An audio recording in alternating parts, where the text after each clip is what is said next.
Isang mag-asawa mula sa Florida, ang akala nila ay makukubra na nila ang kanilang $1,000,000 na panalo sa loto. Sa halip, bumagsak ang kanilang di umano'y plano sa mismong sandali na sinubukan nilang kunin ang premyo. Pakilabas ng mga kamay sa bulsa, sir. Ipapaliwanag namin kung paano ginamit ng investigador ang nanalong tiket bilang ebidensya laban sa kanila. Huminga ka ng malalim. Alam ko na agad. Hindi ko alam. Nalilito ka. Kaya. Ganun mo ba ito? Inintindi? Oo, ganun na. Sige, tapos sabi ko, Diyos ko, ayaw kong mas lumala pa ang sira nito. Habang kinakamot ko, parang lalo lang lumalala. Sabi ko, hindi. Ito ang Batas at Krimen na inihahatid ng Batas at Krimen. Ako si Elizabeth Milner.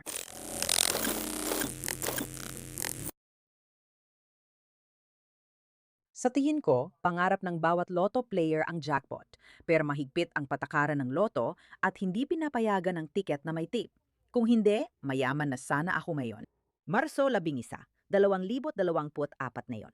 Nasa Pensacola, Florida tayo, sa District Office ng Florida Lottery. Hinahanap ng mga detektiba ang mag-asawang nag-angkin ng panalo sa $1,000,000 na jackpot. May ID ka ba dyan, pare? Opo, sir.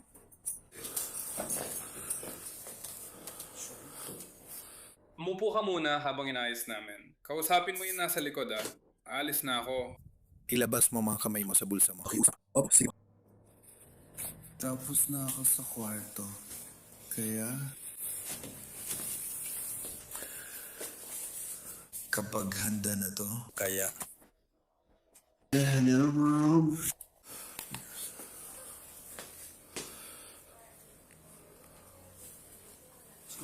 Isang pindot ko lang handa na tong mag-record.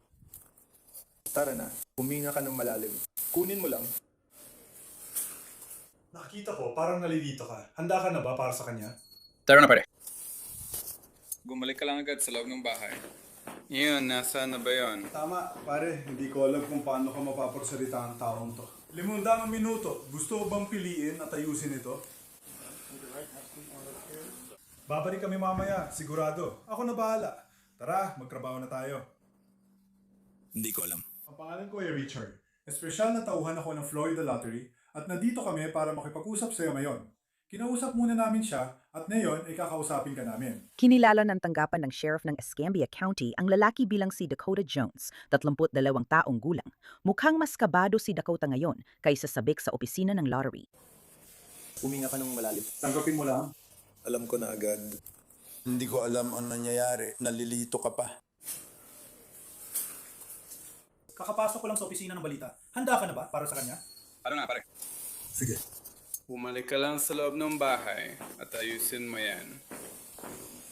Tulad ng siguro napapansin mo, matagal nang isinasagawa ang operasyong ito at kinumpirma yon sa ulat ng insidente mula sa opisina ng sheriff. Batay sa dokumento, noong Marso 1, 2024 si Kira Enders ay pumunta sa opisina ng lottery para kunin ang $1,000,000 premyo mula sa 500 times the cash Florida Lottery scratch-off ticket. Ngayon, ang problema ay ang ticket na isinumite niya ay wala palang premyo. Ayon sa ulat ng kaso, ang tiket ay halatang binago at pinagdugtong mula sa dalawang magkaibang totoong scratch-off tickets. Ang unang ticket ay numero 018 at ang pangalawa ay numero 012. Parehong nascan ang mga tiket na yon sa lottery systems at pareho silang hindi nanalo. Bawat isa sa mga tiket na yon ay pinilas ng pahalang at pagkatapos ay maingat na pinagdugtong upang maging isang tiket na mapanlinlang na binago gamit ang itaas na bahagi ng isa sa totoong tiket at ang ibabang bahagi ng isa pa. Ang tiket na mapanlinlang na binago na yon ay parang nanalo ng $1,000,000. Siguro iniisip mo ngayon, ano ang koneksyon nito kay Dakota Jones? Boyfriend ni Kira si Dakota at maghahati sila sa peking na panalunan. Pinigil at tinanong sila ng mga investigador sa magkaibang kwarto. Dahil ito ay investigasyon tungkol sa tiket, hindi ka pwedeng umalis na yon. Bago ka namin tanungin, kailangan mo maintindihan ang iyong mga karapatan, kabilang ang karapatang manahimik. Lahat na sasabihin mo ay pwedeng gawing ebidensya laban sa iyo sa korte. May karapatan kang magkaroon ng abogado habang tinatanong ka. Kung hindi mo kayang kumuha ng abogado, bibigyan ka ng abogado ng walang bayad bago ka tanungin.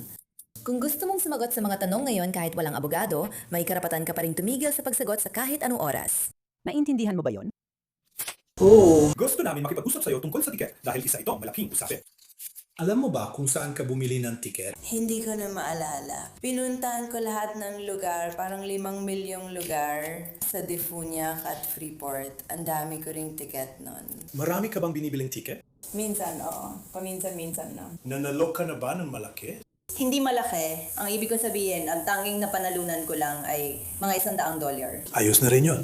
Ibig ko sabihin, parang astig din naman, pero ako mismo, hindi. Sa tingin mo, magkano ang premyo ng tiket na ito? Tingin ko lampas 1 milyon ito. Sige, at higit pa doon. Tinayan mo ba ang tiket? Oo, ginawa ko. Ayos! Oo, ginawa ko. Natuwa ka ba na nakala mong nanalo ito? Parang hindi nga totoo. Masaya ako, pero iniisip ko, kailangan ko magpasalamat. Kasi, alam mo yon, hindi naman nangyayari sa akin ang ganitong mga bagay. Tama. Kakaiba talaga ito, pero ang ganda ng panalo kung makuha mo. 'Di ba? Ibig ko sabihin, malaking tulong yon para ipakita sa'yo. Subukan mong lampasan yon. Ipinagdiin ni Kira na totoo ang kanyang lottery ticket at binigay ang address ng pinagbilan. Nasa bahay ka noon, nilaro mo ang ticket. May nakita ka bang lugar kung saan na-scan ito? Sinubukan kong i-scan ito sa 3 magkaibang lugar. Tama. At lahat sila parang hindi siya nag-scan. Kaya sabi ko, okay, anong gagawin ko? Sabi ko, dapat may paraan kaya pinapunta nila ako dito. Isang staff siguro. Oo. Tumawag ako dito, sabi nila dalhin ko lang. Pagpunta namin, sabi rin nila, sige, at gusto nila ang mga papeles ko. May iba ko bang may karapatan sa ticket? Isashare ko ito, hahatiin namin ito ng patas, kalahati-kalahati. Siya ba yung lalaki sa taas? Sa harap? Anong pangalan niya? Dakota.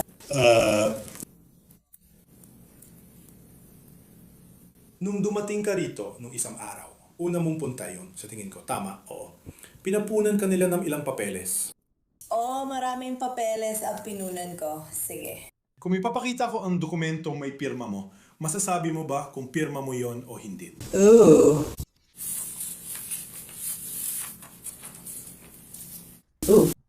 Salamat. At may pangalawang dokumento na hinihiling nilang punan mo. Voluntaryo ito. Tinatawag itong security affidavit. At sa likod, yan ba ang pirma mo? Pasensya na. Pasensya na. Parang nasaan na yon? Oo, pasensya na. Sa tingin ko, hindi nga yun ang pangalan ko. Tama. Kaya na, hawak ko ng ticket. Ito ang ticket. Hindi ko ito ipapahawak sa'yo, pero iyan ba ang hitsura nito? Iyan ba ang pangalan mo sa likod yan? Oo, akin yan. Ikaw ba ang naglagay ng pangalan mo dyan? Oo, nilagay ko na dito sa opisina. Dito? Oo, sige. Kaya hayaan mong tanungin kita, paano napunit ang ticket? Sige, nasa kotse ko kasi yun at siguro nahulog ito at hindi ko napansin nung bumaba ako. Tapos umulan pa, tapos nakita ko na lang kinabukasan at sabi ko, Diyos ko. At sinubukan kong gasgasan ito bago pa matuyo at talagang nagkakahiwa-hiwalay na ito. Kaya sabi ko, Diyos ko, tatapalan ko na lang ng tape para di na masira. Kaya. Kaya nilagyan mo ba ng tape ng ganyan? Oo, ako ang naglagay. At pagkatapos ay parang, Diyos ko. Ayoko lang lumala pa ito. Habang kinakamot ko, parang siya pang panalo. Sabi ko, hindi talaga. Bakit? Naintindihan ko yung parte na yan, sigurado. Sigurado. Oo. Kaya itong ticket na to, sinuri ko. At nagmula ito sa Winn-Dixie sa Defuniak Springs. Oo, parang tama naman yan. Posible ba yon? Malapit lang sa amin, posible talaga. Nung binili mo ang ticket na to, may iba ka pa bang binili? Hindi ko na maalala. Madalas akong bumili ng marami. Nakuha ko. Kaya? Posible ito, pero hindi ko maipapangako yan. Bakit itong laro? Gusto mo ba ito? Pinili ko lang ito ng basta-basta. Gets cold. Kasi hindi ko naman talaga nakukuha yung mga ganon. Kadalasan yung mas mura lang ang kinukuha ko, pero alam mo na. Magkano yung ticket na yan? $50. Oo, alam ko. Sabi ko, susubukan ko ngayon. Nilagay mo yung ticket, tapos pinadikit mo ulit pagkatapos mapunit ng ganito. O may iba bang kumuha nito? Hindi ako gumawa ng lahat ng yan. Sige. Oo. Ayos. Oo, naisip ko rin na baka hindi ko dapat gawin. Naiparating ko na ang mensahe ko. Naisip ko, hindi ko na ito pwedeng alisin ngayon. Gets kita. Ganun talaga. May iba ka pa bang binago sa ticket? Wala. Napansin ko sa itaas, medyo mataas, ibig sabihin may nagputol ng bahagi ng itaas nito. Sinubukan kong tanggalin ang tape dahil akala ko gusto nilang pirmahan ito. Pinapanood ko lang kung ano mangyayari. Napagpasyahan ko, hindi pala yon magandang idea. Sige, medyo masama talagang ideya yon. Kaya sabi ko, hindi ko na lang sisirain. Tumigil ako. At may tumulong ba sa'yo, halimbawa, Kung tinnan ko ang mga fingerprints sa ilalim ng tape na to, may fingerprint ba ng iba dyan? Baka nandyan ang kanya sa pagkakaalam ko. Sige, malay ko. Sa totoo lang, baka kopya ng aso. Paw print ng aso mo? Sana hindi. Baka nga, kaya baka sa mga kaibigan mo ang mga bakas na to. Ibig ka sabihin, baka may fingerprint niya doon. Naglagay ba siya ng tape dito? Hindi, ako ang gumawa ng lahat. Ayon sa ulat, sinabi ng nobyo ni Kira na si Dakota sa investigador na akala niya binili ni Kira ang tiket sa Winn-Dixie dahil iyon ang sinabi ni Kira. Ayon sa ulat, sinabi ni Jones na si Enders ay may 2 o 3 pang loto ticket na hindi nanalo. Nanggasgasan niya ang ticket na ito, nabasa ito dahil sa ulan. Ayon kay Jones, ginamitan ni Ender ng scratch ang card at sinabi niyang nanalo siya. Ngunit una ay inakala niyang hindi ito totoo. Sinabi ni Jones na kinuha ni S. Enders ang isang blow dryer at ginamit ito para patuyuin ang tiket. Ayon kay Jones, kung saan nakatiklop ang tiket, ito ay nahati sa 2. Kaya idinikit ulit ito ni Enders gamit ang tape. Ayon kay Jones, una ay sa account ni Enders mapupunta ang pera. Pero dumating ang mga magulang nito at hiniling na hatiin ang napanalunan at ilagay sa sarili nilang account. Ayon sa ulat, sabi ng investigador kay Dakota na ang issue ay hindi lang isang tiket, kundi 2 tiket daw ang pinagdikit ng tape. Ikinuwento ni Dakota na habang naglalakad sila ni Kira, napansin nila ang kalahati ng tiket ng loto sa lupa. Ayon kay Dakota, sinabi umano ni Kira, paano kung panalo yon? Humingi ng paumanhin si Dakota sa pagsisinungaling, ngunit inamin niyang gusto niya ang pera. Sabi ng ulat, naglakad pa ng 50 yarda si Jones at si Enders ang nakakita ng kabilang kalahati ng tiket. Ayon kay Jones, na-scratch na ang bahagi ng tiket pero hindi pa lahat ng numero. Sabi ni Jones, pinakaskas niya kay Enders ang barcode at nag-download ng app para iscan pero di mascan ang basang tiket. Ayon kay Jones, pinatuyo ni Enders ang tiket gamit ang blow dryer bago ito maingat na in-scratch. Ayon kay Jones, nang iscratch niya ang piket at lumabas na $1,000,000 ang premyo, hindi siya makapaniwala. Sa interogasyon, sinabi ni Kira na hindi niya napansin na magulo ang mga numero. Tingnan mo sa likod kung saan magkadikit ang weights na may tape. Kita mo ba na hindi nagtutugma ang mga salita? Napansin mo ba yon? Hindi ko napansin. Pero natutugma naman sila. Halugan at halugan? Hindi ko lang ito nagamit ng tama. Hindi ko ginawa, pero para sa akin, tugma ito. O, totoo yan. Galing sa 2, magkaiba ang punit. Oh, parang ganun nga. Gets kita. Gets, kit. Hindi ko alam. Tingnan natin kung paano ito naiba. Kaya pala problema mo ang ticket. Problema ito dahil pumima ka ng dokumento na nagsasabing iyo ang ticket sa ilalim ng kaparusahan sa perjury at pandaraya. Same. Hindi binago ang ticket. Hindi binago ang mga ticket. Talingin ko lang ibinalip. Hindi ko alam. Intindihin mo ang sitwasyon namin. Sinasabi mong ginawa mo talaga yon. Oo, ginawa ko. Pinantikit ko lang ulit kasi akala ko magkasama sila. Ano ang posibilidad na mapunit ang 2 ticket? Yun nga, sabi ko. Sigurado ako magkasama talaga yon. Hindi naman. Hindi ko alam paano sila magkahiwalay. Parang imposible. Meron kaming laboratorio sa Tallahassee, doon ako nagmula. Sige. At binubuksan namin ang mga ticket. Parang hindi ko lang maintindihan kasi hindi ko makita kung paano mangyayari yon. 100%, 2 magkaibang ticket ito. Ibig ko sabihin, naiintindihan ko yung sinasabi mo tungkol sa mga numero. Gets ko yun, pero hindi ko maintindihan kung bakit nakakabaliw yun. Iyon ang tinatanong ko sa iyo. Yan din ang punto ko. Di ko rin alam paano naging 2 ticket yun. Pero gets ko yung tungkol sa mga numero. Oo, ako. Hindi naman kita niloloko o nililil lang. 2 magkaibang ticket talaga ito. 100%. May mga security lines sa bawat ticket na hindi mo nakikita at hindi sila pareho. Grabe yun. Makalipas ang ilang minuto, umiyak si Kira nang malaman niyang maaring mapahamak si Dakota dahil sa paniniwala niyang totoo ang tiket. Pero bakit hindi na lang nila sinabi na hindi ito yun? Parang hindi ko maintindihan siguro. Ewan ko. Ako'y. Na ba kasama kong tao?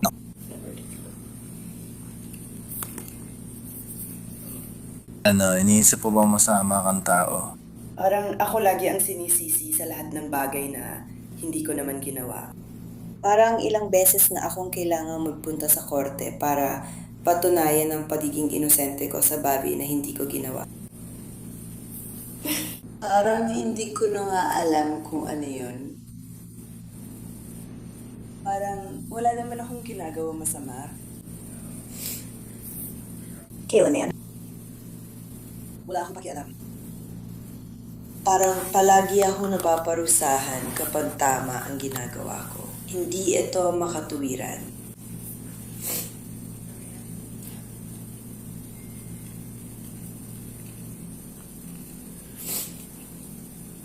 Sige.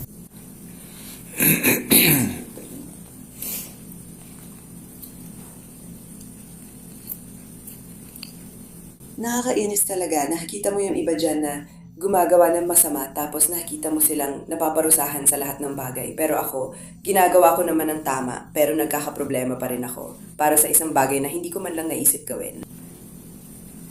Parang ganyan ang buong buhay ko. Nakakainis lang talaga. Di ko maintindihan, parang isinumpa ako.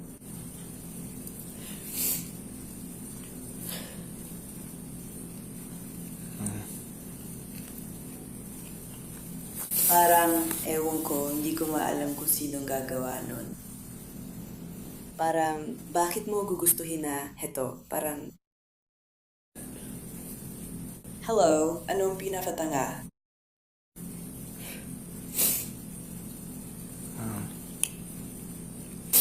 Hindi naman talaga nila siya inilagay sa kahit anong sitwasyon. Parang ayokong maging ganong tao na maglalagay ng kahit sino sa ganong sitwasyon. Pinag-uusapan natin. Hindi ko talaga gagawin yan sa boyfriend ko. Alam mo, ayokong maging dahilan na mapunta siya sa kahit anong masamang sitwasyon. Umamin si Kira na may binago siya sa lottery ticket, pero sabi niya, maliit lang yon. 2 piraso ng papel na ganito. Tama, sige. Kahit kahoy ka, papel ka pa rin. May gamot ka ba o anumang iniinom o ginagamit? Sa tingin ko, walang pagkakaiba. Pero, mangyayari ba talaga? Pwede ba mabago ang isip mo para maisip mo maganda ang tambalang ito? Ibig ko sabihin, pareho pa rin ang iniisip ko. Kahit magkatugma at magpantay, sasabihin ko pa rin na hindi yan ang tamang sukat ng papel. Alam mo, pero kung talagang halimbawa, yung unang kalahati at 4, sige, hayaan mo muna. Hayaan mo tanongin kita. Akala ko ganun talaga ang itsura nun. Mukhang, Yung sinabi lang niya, diba? Tama. ganito kapag magkadikit, mali ang sukat ng lottery ticket na ito. Hindi ko napansin yun. Hindi ko alam yun. May nagputol sa itaas. Ako ang naputo ng tape. Pero ikaw, maiisip mo naman, tingnan mo itong barcode. Tama. Ang distansya, Akala ko ganun talaga yon mula sa rulyo kasi tingnan mo sa ilalim. mas malaki ang pagitan sa barcode. Hindi ko alam yun. Sige, ikaw ba ang nagupit niyan sa taas? Oo, ako ang nagupit sa itaas ng tape. Sige. Iba yon. Naintindihan mo ba ako? Naiintindihan ko ang sinasabi mo. Oo, naiintindihan ko. Pero yun ay. Ginawa mo ba yon para magmukhang tamang sukat? Hindi, sinubukan ko lang talaga. Pero sabi ko sa sarili ko, hindi ko sana nilagyan ng tape. Naisip kong tanggalin ng tape, pero naisip ko rin hindi ito magandang ideya. Kasi binabago ko na ito, kaya sabi ko, wag na. At sabi ko, anong gagawin ko? Kaya tumigil na lang ako doon. Ginawa mo lang. Parang iniwan ko lang doon at sabi ko, nandun na talaga. Hindi ko naman inisip na binabago ko yon. Hindi ko sinadyang gawin yon. Ang kakaiba, lahat ng ibang ticket na tinitingnan natin buong taon, siguro mga 5,000, malamang ganun, kadami ang nakita ko. Ibig kong sabihin, naiintindihan ko yun. Wala ni isa na may lamination. Oh. Hindi, alam ko. At sabi ko, pagkatapos nun, at sabi niya, hindi mo dapat nilagyan ng tape yun. At sabi ko, siguro tama ka. Sinubukan kong tanggalin, pero naisip kong masamang ideya pala. Binabago ko na lang ngayon, kasi kapag tinanggal ko, parang sinisira ko na rin. Ooh! Kaya sabi ko, hindi ko na gagawin yun. Kaya ito ang malaking tanong. Naririnig kong sinasabi mo, doon sa parte kung saan nakadikit ang tape. Oo, ginawa ko yun. Bakit mo lang... Bakit hindi mo na lang sinabi? Itigil na lang natin at huwag ipasa. Eh, hindi naman. Akala ko totoo yun. Akala ko lahat ay legit. Parang sinisave ko lang talaga. Hindi ko ginawa. Parang, bakit ko naman gagawin yun? Kung ginusto ko talagang ganun, di ko na sana naranasan ng alinman doon. Sige, tatanungin pa kita tungkol sa tape. Una sa lahat, alam ko, parang hindi ko naman susubukan maglagay ng tape sa kahit ano. Daling ba ito sa isang rolyo ng tape?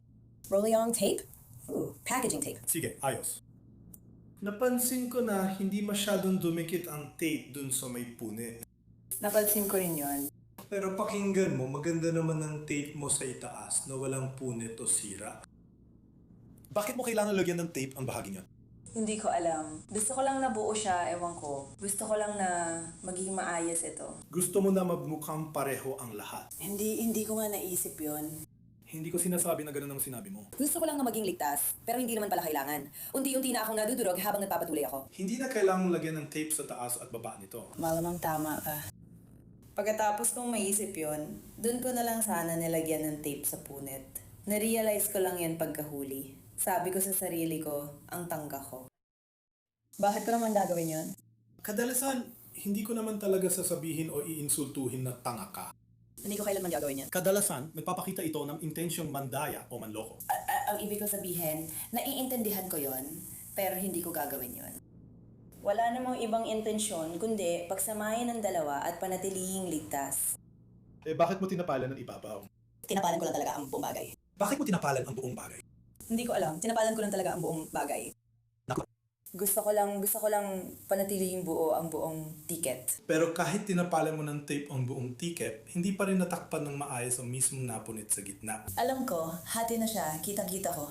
Sige, pwede mo bang itaas ang iyong kanang kamay? Maaari mo bang ipangako at patutuhanan na lahat ng sinabi mo sa amin ngayon ay totoo ayon sa iyong kaalaman? Sige, ayos. Anumang oras. Salamat.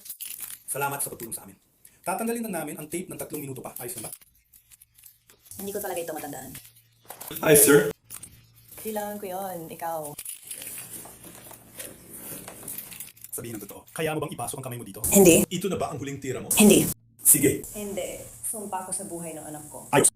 Parang hindi. Si Kira Enders ay inaresto at kinasuhan ng pamemeke o pagbabago ng tiket sa loto na may intensyong manloko, paggamit ng pekeng o binagong tiket ng state lottery at pati na rin ng pagnanakaw o grand theft na lagpas sa $100,000. Inaresto si Dakota bilang pangunahing suspect sa parehong kaso, pero pinalaya rin siya matapos ang 3 araw.